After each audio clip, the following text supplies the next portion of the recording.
স্নেহের ছাত্রীরা, এর আগের যে সমস্ত ভিডিও দেয়া হয়েছে অর্থাৎ আফ্রিকা মহাদেশের আলোচনা আমরা করছিলাম, সেক্ষেত্রে দুটো ভাগ দেওয়া হয়েছে, একটা আফ্রিকা মহাদেশ সম্পর্কে, একটা নীলনদ অববাহিকা সম্পর্কে। এই ভিডিওটাতে এবার আমরা দেখব এর পরবর্তী অংশ অর্থাৎ সাহারা মরুভূমি থেকে কি কি প্রশ্ন উত্তর করা হবে। সাহারা মরুভূমি পৃথিবীর বৃহত্তম উষ্ণ মরুভূমি। এইটা আলাদা করে তোমাদের ওই আফ্রিকা মহাদেশের যে চ্যাপ্টারটা, মানে চ্যাপ্টার নাম্বার 10, তার মধ্যেরই একটা অংশ। যেহেতু এগুলো খুব ছোট ছোট অনেক প্রশ্ন রয়েছে, তাই আমি আলাদা আলাদা 3টে ভিডিওটাতে এগুলোকে আপলোড করেছি, তোমরা একটু দেখে নিও। তা প্রত্যেকবারের মতো এবারেও এই যে চ্যাপ্টারটা রয়েছে, এই চ্যাপ্টারের কী কী প্রশ্ন আগে আমরা দেখে নেব। পৃথিবীর বৃহত্তম মরু সাহারা অর্থাৎ সাহারা মরুভূমি, মোট 14টা প্রশ্ন এখান থেকে করতে হবে। প্রত্যেকবারের মতো ওই একই কথা আবার রিপিট করছি, তোমরা এখানে ভিডিওটা পজ করে আগে প্রশ্নগুলো লিখে নেবে, তারপরে বইয়ের কোথায় এই উত্তরগুলো আছে সেগুলো বইতে দাগ দেওয়া আছে, ভিডিওর পরবর্তী জায়গাটায় গেলে তোমরা পরবর্তী উত্তরটাও পেয়ে যাবে। পেজ নাম্বার শুরু হচ্ছে 116 থেকে।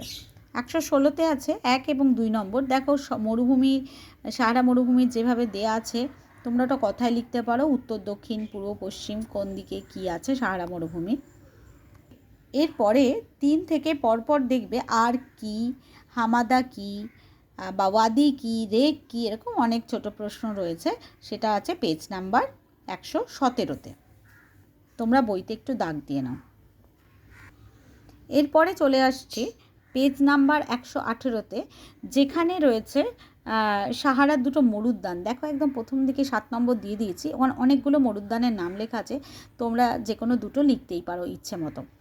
এবার 8 নম্বরটা নিয়ে একটু বলার, সেটা হচ্ছে প্রশ্নটা দিয়েছিল খামশিন কাকে বলে। দেখো গরমকালে সাহারা মরুভূমির উপর এক প্রকার শুকনো গরম বাতাস বয়ে যায়, স্থানীয় ভাষাকে খামশিন বলা হয়।